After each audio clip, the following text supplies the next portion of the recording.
और नीति के विरोध में रेजिडेंट्स ने आर पार की लड़ाई का ऐलान करते हुए संपूर्ण कार्य बहिष्कार कर दिया।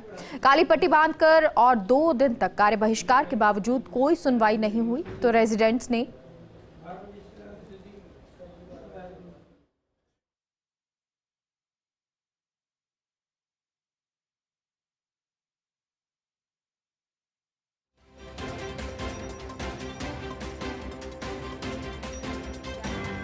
मांगों को लेकर ये रेजिडेंट्स कार्य बहिष्कार कर चुके हैं। हालांकि सीनियर फैकल्टी ने एसएमएस ओपीडी में काम संभाला, लेकिन आईपीडी सेवाएं जरूर प्रभावित हुई। गंभीर अवस्था वाले मरीज और परिजनों को खासी दिक्कतों का सामना करना पड़ा। उधर आंदोलन के 5वें दिन रेजिडेंट्स ने विरोध स्वरूप एसएमएस मेडिकल कॉलेज को वहां से लेकर त्रिमूर्ति सर्किल तक रैली निकाली और विरोध प्रदर्शन किया। इस मौके पर रेजिडेंट प्रतिनिधियों से खास बातचीत की सहयोगी विकास शर्मा ने।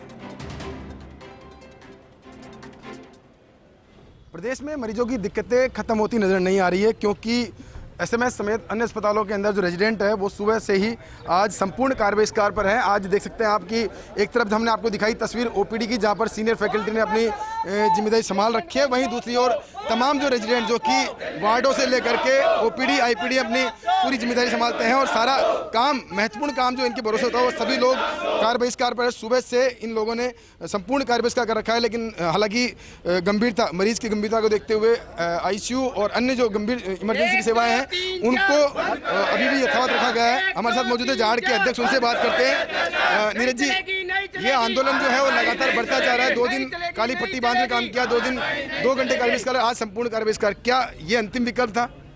ये अंतिम विकल्प नहीं था। आज 5 माह हो चुके हैं। पीजी बैच जो है 2019 5 माह से बिना आय के बैठा है, तो अंतिम विकल्प तो ये नहीं था।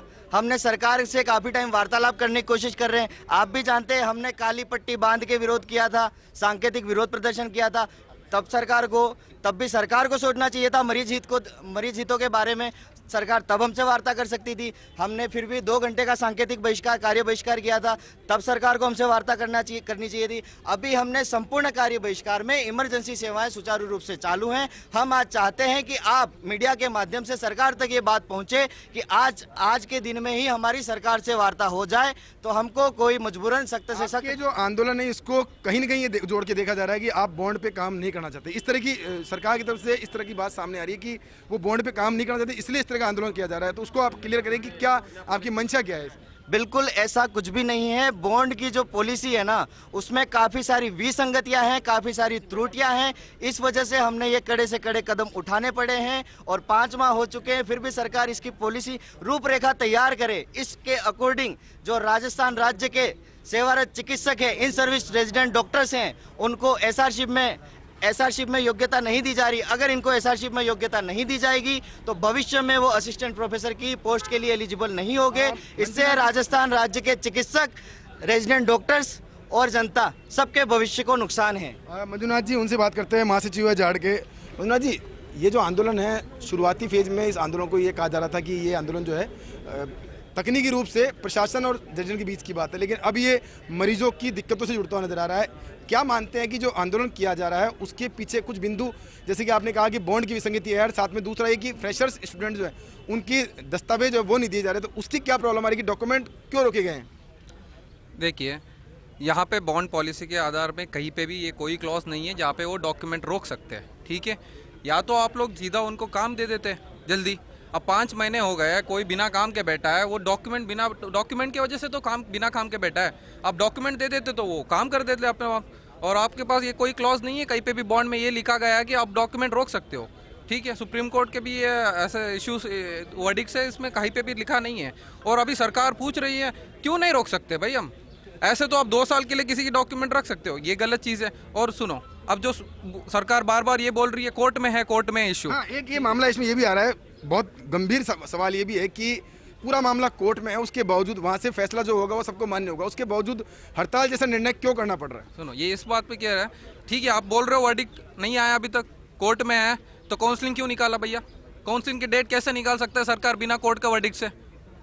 अब आप बोल रहे हो चॉइस फिलिंग के लिए तो डेट अनाउंस कर लिया, ऐसे कैसे कर सकते हो? बिना कोई मेरिट लिस्ट प्रिपेयर किए हुए, बिना कोई कितने काउंसलिंग में कितने सीट्स है वो बताए बिना, कौन से पोस्ट में किसको कैसे निर्णय लिया जाएगा, ये कोई काउंसलिंग कोई कुछ तो इंस्ट्रक्शन नहीं है ना।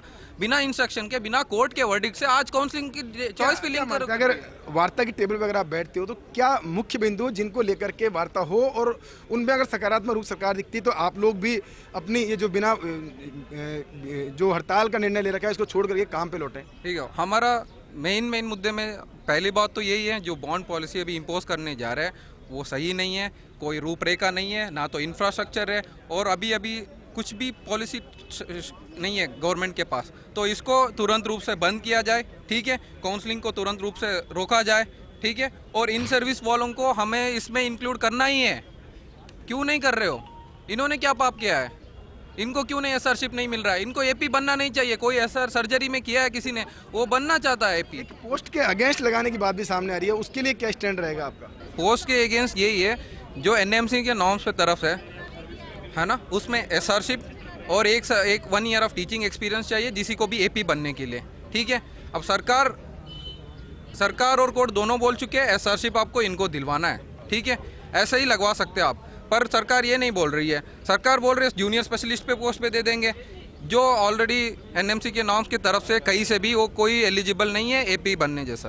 तो देखिए हमारे साथ रेजिडेंट जिन्होंने पूरी बात रखी है और साथ में कुछ रेजिडेंट जिनका रोष भी है, उनसे बात करते हैं। महिला रेजिडेंट उनसे बात करते हैं। मैम, आंदोलन की राह पे है, क्या दिक्कत है आप लोगों को काम छोड़ के बैठे हुए इस तरह से? सर एसआरशिप के लिए जो इन सर्विस डॉक्टर्स को मना किया गया है सर, जब एक बच्चे को पूछा जाता है कि वो उसका सपना होता है कि मैं डॉक्टर बनना चाहता हूँ, तो उससे पूछा जाता है डॉक्टर तुम क्यों बनना चाहते हो?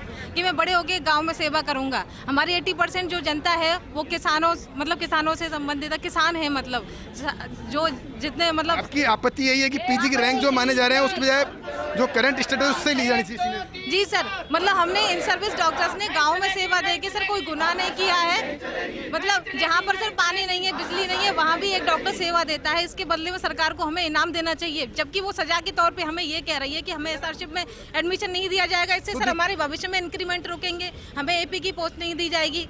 तो देखिए बिल्कुल रेजिडेंट्स के बहुत सारे हित हैं जो कि जुड़े हुए हैं इस पूरे आंदोलन से, और जब तक इस पूरे मामले में बातचीत नहीं होगी, टेबल टॉक नहीं होगी, साथ में कुछ महत्वपूर्ण बिंदु जिन पे डिस्कशन होकर उनका समाधान नहीं निकला, तब तक ये आंदोलन यथावत रखने का, रेजिडेंट्स ने आंदोलन को यथावत रखने का घोषणा की। अब ऐसे में उम्मीद यही कि टेबल टॉक हो और इस पूरे मामले का बीच का रास्ता निकले ताकि जो ये दिक्कतें हैं वो समाप्त हो सके। कैमरा पर्सन विनोद गोस्वामी के साथ Vikas Sharma, first India news, Jaipur.